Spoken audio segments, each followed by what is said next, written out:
ఒకరోజు ఒక భిక్షగాడు హాస్పిటల్కు చెకప్ కోసం వచ్చాడు. డాక్టర్ అతన్ని చూస్తుండగా, ఒక్కసారిగా భిక్షగాడి చేతిలో ఉన్న బంగారు వాచ్ చూసి ఆశ్చర్యపోయాడు.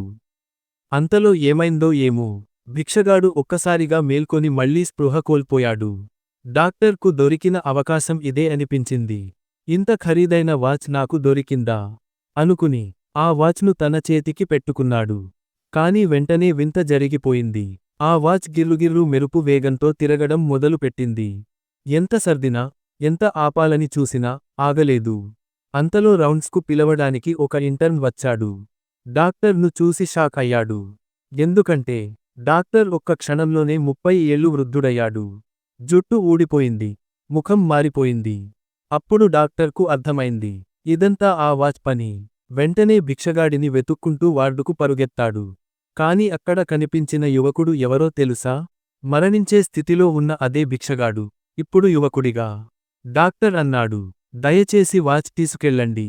కాని అతను నవ్వుతూ అన్నాడు, చాలా కష్టపడి ఈ శాపం నుంచి తప్పించుకున్నాను. మళ్ళీ ఎందుకు తీసుకుంటాను? సమయం ఇంకా వేగంగా సాగిపోయింది. డాక్టర్ ఇంకా వృద్ధుడయ్యాడు.